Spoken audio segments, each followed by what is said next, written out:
The following editor is playing a game today. Hey folks, and welcome to another installment of Hitman Blood Money. I am your host, Justin Parnell edits, or rather plays video games, and we are opening another episode of, as I said before, Hitman Blood Money. And why don't we just get right into it? I say we get right into it and I never do. So I'm going to stop rambling and we're going to start the next mission, A New Life, which is by far absolute easiest mission in this game. This could be a very short episode, so if it is short, I'll probably just tack it on to the previous episode and make it a double feature. Okay? So let's jump right into it. If I can click it. Getting a clearer picture? You had an agent on the inside, and 47 killed him? We've got it on videotape. The incident put us back on 47's tail, which eventually led to his destruction. You actually caught him? We didn't just catch your urban legend. We killed him. I assume you can prove this. I intend to give you incontrovertible evidence. But how? There was a bit player for the mob in a certain witness protection program. He was protected 24/7 by some of the most dedicated professionals we had. 47 came for him anyway. And you killed him? Bring out the car. Wait a second, Jack. Come on. You can't just leave me hanging. Bring the folder. We'll talk on the way. The way where? To your proof.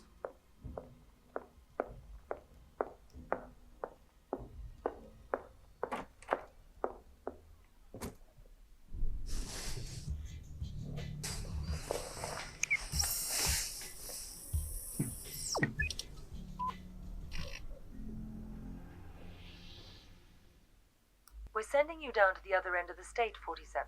The target's a gangster by the name of Vinny Sinistra. He's in a witness protection program pending a court appearance later this month. Our client wants to be sure Sinistra doesn't make it to the witness box. Sinistra's also got some hard evidence that can't be allowed to see the light of day. Our client thinks it may be on a bit of microfilm. Ensure that you retrieve it. Sinistra is extremely unstable and hasn't taken well to suburban life. They're having a birthday party for the youngest child on Sunday, and this may give you the angle you need to get in.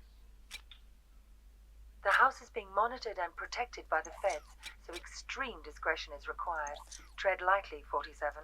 Alright, as you can see here, we have to take out this nice gentleman called Vinny Sinistra. And right now, I currently bought some gear for this mission, as we probably aren't going to use it, but we're getting to a point in this game where I'm going to need some sort of protection, because I'm definitely going to mess up, as I've tried to get Silent Assassin in the last mission, and I'm very confident in getting Silent Assassin in this one, because it's the easiest mission in the game, but let's just say I might not get it, and I think I'm saying that just so I could be safe, and then eventually get it. But then again, I said it ironically, and then I did say it, and now I'm just in a loop. But this mission in particular, A New Life, is one of those missions where there are so many ways you can beat this mission. There are so many ways to deal with the target. There's so many ways to grab the microfilm that is on a civilian target where it doesn't even count as a kill. So like it's just an amazing little detail that they do for this game. So right now, I'm gonna buy some supplies, painkillers, all that such. I'll be upgrading some of these weapons towards the end of the game, because that's when all the final upgrades come out. But for now, let's just jump right into the mission. I'm gonna take my silver baller, because you know we aren't 47 with our trusty iconic handgun, which I now dual wield. Vinny Sinistra, he's a slugger. Now, we're in this nice little suburban neighborhood. I'm assuming it's in Florida, because I hear a running joke from the show Brooklyn Nine-Nine and other things that, you know, if you go into witness protection, you go to Florida, which, you know, that's not a bad deal. Well, probably a bad deal depending where you're from. I've never been to Florida. I'm Australian, so that's that. So, the first thing we're going to do in this mission, in order to get Silent Assassin, is borrow these donuts. And we're going to wait for this jogger to run on past. And what you do is, you take out your syringe and hope the jogger isn't watching. Then and you'd stick yourself with the needle, or rather, stick the donuts with this syringe. And you see this nice looking moving van or some variety. Well, this place is under witness protection, so it's safe to assume that this is not just your typical depot van or anything like that. It is it's a police van, an FBI van. Yeah, go take your donuts. Have something to eat. Basically, this is a very nice suburb, and we're just gonna wait for these donuts to eat the FBI, or rather, this FBI to eat their donuts, so we could steal their clothes and sneak into the van. Give it a moment, and she's a nosy neighbor. If you try to run in there, she's gonna go, "Hey, what are you doing in there?" And you back off. This mission can be done so many ways. There's a crate there where you can store your weapons and disguise yourself as him. Throw him in that little deposit there and take his outfit. Well, take his outfit first before throwing him in there. And then you can sneak in, get your weapons, and start killing the target. I'm waiting for him to finish his little smoko break so I can get in and steal the outfit. Because if he sees me goes in, he's gonna run and go, "Oi, why are you running in there? That's not yours." Even though he's not supposed to know this is a FBI van. So first, let's take this FBI outfit. Shut the door, not drag the body, take his handgun so we look official, and steal this videotape. What we can do at times is, one of the cool methods you could do this too is call the witness's phone number, where he'll go and answer the phone. If you have a sniper rifle, you could shoot him through that window, which makes that the perfect spot to shoot him from. So now what we're gonna do is, we're gonna go on through the front door, and let's go right through. And what we're gonna do is we're gonna try and find his wife, who really hates the feds, because they're kind of just ruining this place. And in order to get the microfilm, which she has equipped, is part of our mission. So we need to wait for Pool Guy to go on in. Go on inside. I'm just a friendly neighborhood FBI agent who's gonna stick you with this needle. Or rather punch you. Well, we have a witness, so there goes the silent assassin. Oh, I can't kill him. Okay, so we take this lighter fluid, go on and pick this lock, and then she's in the way. I need a silenced pistol, so we're gonna go and try and... Jeez, this mission is... I jinxed myself! I should have been able to get silent assassin! Thank you, I'm a fellow FBI agent. So what we're supposed to do is we're gonna sneak into this room. That cop is rather dirty, because what he does is he sneaks into this little girl's room, and you could do some things to this underwear that he picks up and sniffs. Not very nice guy. So what we're gonna do is we're gonna focus on killing the target first, because he is an easy kill. He's eventually gonna come upstairs and be guarded by us, which he's coming right now. We're gonna take our fiber wire. I should be crouching and sneaking up, but that wouldn't make for a good entertainment. So we're gonna just stand in this room, which I don't know what he does in this room. He could see me if he wanted to. And he's gonna come upstairs into this room, and we're just gonna sneak up and strangle him. Because you know what? This guy has it coming. He really does. Let's give it a moment. I'm crouching up and down in this man's room. He doesn't know that I'm going to strangle him. I'm going to strangle him. Vinny is now a fucking dead man. You're dead. I mean, you're going to sleep. You're under arrest for resisting arrest. And I'll just take your handgun, and we're just gonna leave this room without him realizing that I was in there the entire time. Now, we need to go get the wife's necklace, which is fairly simple. We're gonna have a bit of time to explore, so that's a thing. So what we're gonna do is we are gonna wait for this guy to disappear, because she likes to cook on this barbecue. Well, she doesn't like cooking. So yeah, so we're gonna wait a little bit until he goes. Alrighty, now's our chance to start spiking this barbecue. Nobody saw that. And I'm gonna have to deal with our witness here because I don't want another witness again. So we're just gonna shut this door. This is gonna be a loud handgun, so hopefully nobody saw that. I hope nobody saw that. We're just gonna walk away from here and just enjoy the pool. I think there's a cool little Easter egg after something happens if you're dressed up as the pool boy. Well, we're gonna try and see. I think there's a special Easter egg if you're dressed up as the pool boy. You get like a cool cutscene or a scene, not a cutscene, but an Easter egg.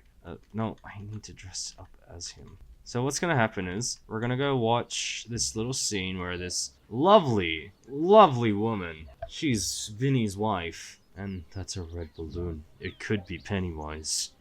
That clown is evil. I think his name is Corky the clown. And she catches a light! By the way, this does not count as a kill. Because you didn't do it, an accident did. And she's gonna fall in, and now she's dead. And everyone's gonna show up. They're gonna check on the body. Oh no, what happened? I don't know what happened. And she's not considered a found body because she fell into the pool. She's technically hidden. So I'm gonna take her microfilm, which again, this mission is really short, so I'm thinking I'm gonna have to tack on either Flatline or the mission afterwards, just so it's not a really short episode. Though it makes it easier to edit for me, I guess. But now she's gone, and no, the Easter egg didn't happen. I think it only works if you're dressed as the clown, which you can disguise as him, and I've already got one other casualty. There's gonna be no silent assassin, because I unfortunately had to kill the pool boy who saw me headbutt him and didn't want to go to sleep. Thank you, sir. Before we leave, I'm gonna find their little office with all the weapons, because I'd like to grab some weapons. Oh, that's a nice pistol. Yes, you can leave the room. Thank you, thank you. I got this room, Billy. I'm grabbing this MP7, a machine pistol, just because, you know, you never know when you're gonna need to deal some damage. We could climb out this window to escape, but it wouldn't really amount to much. So we're just gonna leave this house and grab our outfit, and that will be the end of it. Again, this mission is super easy. There could be other ways. I tell you what, just because I want to pad out time, maybe, if you guys want, we could find another alternative. If not, oh well. I could add it as like a bonus clip, as a bonus like video for later. Or not, or like make it a short, who knows. But we have successfully beaten a new life. Let's see what our timing looks like. So, shots fired, bodies found, headshots, accidents, close combat kills, total of 2 kills, and what did we get? Hitman. Haha, the name of the game! You see, we got the name of the game, we got the Hitman, we got my name, we got the Hitman. Woo! Continue. And, damage control, that's just a thing they tack on now at this point, because I shot into the ground. And we're gonna continue. And we got our news article from the San Jose Journal on the 15th of May. So a month later after we killed a bunch of people at a medical clinic. But what we have here is Coral Sunset. Very nice, very nice. I don't know where that is, but that sounds like a cool place to visit. We have Mardi Gras in New Orleans. That's going to be an interesting event. Would you guys like to go? We have, in local news, grill code sparks debate. I'm guessing people don't like the ideas about barbecues setting people on fire, but you can pause to read that. Then we have this thing about Thormod, a security and specialist dog division. Be interesting for you dog lovers out there. We have National FBI on albino manhunt. Now this one's a little bit interesting because there is somebody, as you've heard, if you've been hearing some of the rumors on the NPCs I'm passing by, they've been talking about some albino guy walking around the place. And now 47 isn't albino. And we're starting to wonder who that is. There was a cutscene earlier in the first mission, Death of a Showman, where they talked about, where it had a little cutscene of a man with sunglasses. And I might put it up at the end of this video, just because I forgot to in the last previous videos, just so you could get a glimpse of it, or you could find it on YouTube, whichever you prefer. But yeah, you've probably had enough time to pause and read it, so I'm just going to move on. If you want to buy a lemon car, not the lowest prices, but we have no money back guarantee, go get your cars here. Presidential election. Oh my gosh, it's even, and Gov H behind, and Frank C. Clark are not doing too well. Government is behind. Next we have Playground Death Trap, which suggests that playgrounds are terrible and they shouldn't be played on. And Blueberry Court Violence exaggerated. I don't know what that means. Maybe someone ate a blueberry and it escalated the violence. Who knows? Feel free to pause and read these articles if you want, but right now we need to get straight on to this news. Hitman wanted by police. Vinny Slugger Sinistra killed. Police suspect blood money is involved. San Diego, 15th of May 2004. La Jolla Police Department confirmed this morning that prosecution witness Vinny Slugger Sinistra was found dead at his mansion in the quiet suburb Del Mar yesterday at noon. Mr. Sinistra was believed to be the victim in a violent episode that caused one additional death. The other victim was just an innocent bystander who just happened to be at the wrong place at the wrong time. Investigators also report that a shot was fired and it was probably the one that killed the victim. Investigators suggest that some sort of strangulation device was used for the majority of deaths, possibly fiber wire. It concerns the authorities that the victim was brutally executed by a shot to the head. The police have stated that the lack of witnesses is making this an especially difficult case to investigate. The police have absolutely no clue of the killer's appearance, as nobody claims to have seen him or her. Vinny Sinistra, age 43. An expatriated Cuban, was exported by Castro like so many other criminals in the late 80s. Sinistra had been involved in organized crime all his life. He quickly teamed up with Sammy Falconetti and Bobby Mazur to form one of Miami's most notorious drug smuggling trios. They are believed to have smuggled several tons of cocaine by boat from the Bahamas during the 90s. Sinistra was wanted by the FBI for the murder of Louise Zukowski, a state witness against the drug trio. Sinistra was placed under the Federal Witness Protection Program when he turned himself in after a month-long nationwide manhunt. Almost 20,000 people in the U.S. have entered the Federal Witness Protection Program since its inception in the 1970s. Sinistra's victim, Louise Zukowski, was in the program at the time of his death. Authorities insist that these two cases are exceptions to the rule. Federally protected witnesses ordinarily live out their days in peace. Very few die violent deaths. But according to one federal employee who insisted anonymity, it ain't like it breaks your heart when one of these scumbags goes down. More on page 5. And we have a little blurb that says, Vinny's slugger Sinistra sleeps with the fishes. And with that potentially ends our episode of Hitman Blood Money. The mission we did was a new life. I do apologize for how short this is, but if you folks want to see more on how many ways I can kill Vinny and his wife in a new life itself, there are a variety of ways. And if you guys want me to go on a mass murder spree too in this game, I should clarify, in this game, then by all means let me know your thoughts in the comments below if you want to. So with that, I wish you a good morning, good evening, good afternoon, good night, a very good early morning, very late and early afternoon, and I'll see you around, folks. Yeah.